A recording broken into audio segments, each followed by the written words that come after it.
美国有人提出要加快发展，让美国海军赶上中国海军；还有人提出两国导弹是10000比4000，优势在我。所以，中美两国海军的差距，美国人到底是怎么算的？各位网友，大家好，我是刘小飞。如果比较中美两国海军谁强谁弱，我想呢，国内绝大多数人心里还是有数的。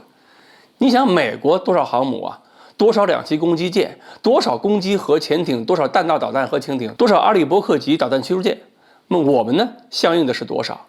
而且和水面舰艇还不同，我们核潜艇方面跟美国在性能在数量上的差距，甚至要比水面还大得多。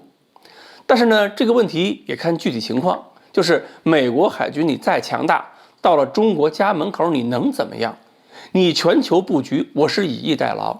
你有数量优势，我有高超音速导弹和东风26，你的优势怎么体现的？而且技术优势、数量优势也要看具体环境啊。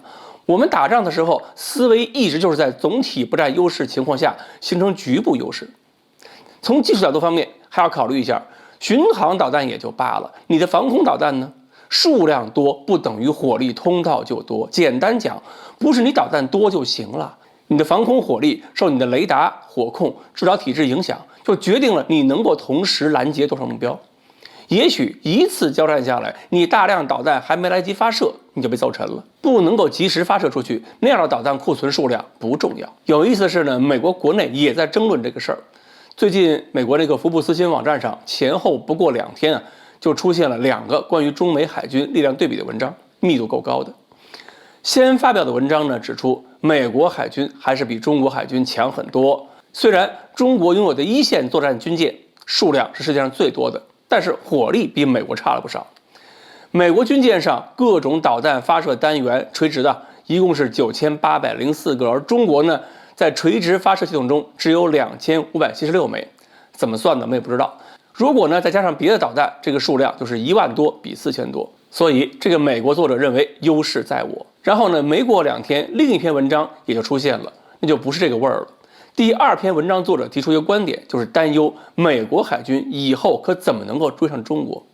听听已经是怎么追上中国的担忧了。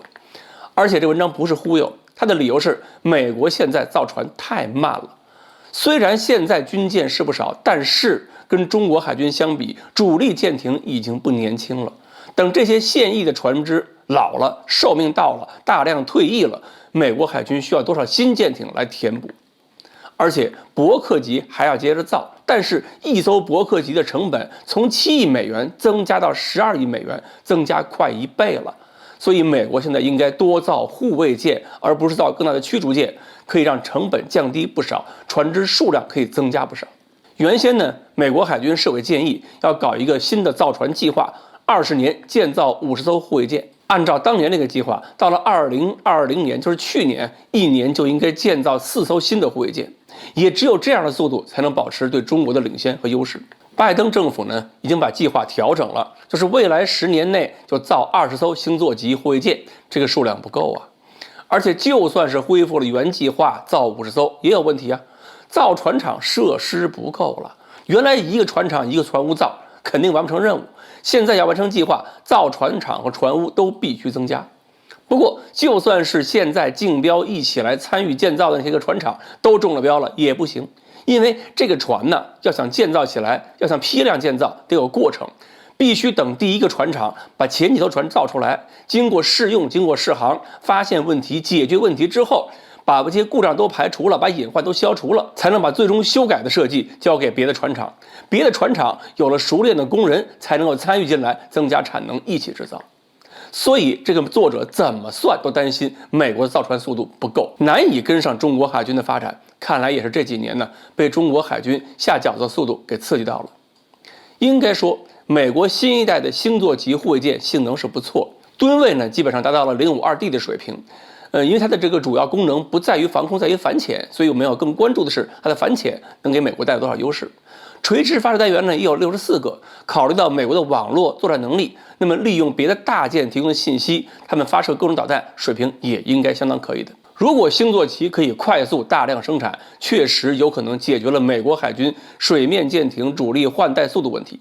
所以，美国海军发展潜力还是有的，这个不能小瞧。但是无论如何，能够把美国海军刺激到轻度焦虑，也说明我们的实力增长速度已经是肉眼可见。美国这种小焦虑对我们的成绩是一种认可，但是呢，也是一种提醒，说明美国人的各种智囊也好，海军也好，都没有闲着。其实我们也不妨让自己保持一些焦虑，多看看美国海军还有哪些优势，这样可以把焦虑变成发展动力。对我们来说，这样也很必要。好，关于中国海军和美国海军哪个更强，为什么也成了美国人讨论的问题，今天呢就说到这里。欢迎大家继续关注我们的栏目，我们下期再说。